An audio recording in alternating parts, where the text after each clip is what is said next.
তোমার যে পানি ছিল আমি মুসার জন্য মরণ, আর এই পানির কারণে মুসা গেল গেছে, আর আজকে এই পানিটা ফেরাউন চলে আজকে মরণ।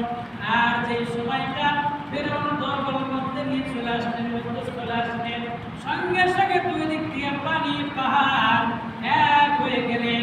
জোরে বলুন না সুবহানাল্লাহ। এই হচ্ছে আল্লাহর প্রশংসা। আসলে কথা সত্য, আল্লাহ যেটা বলছেন আমার এটা মানতে হবে।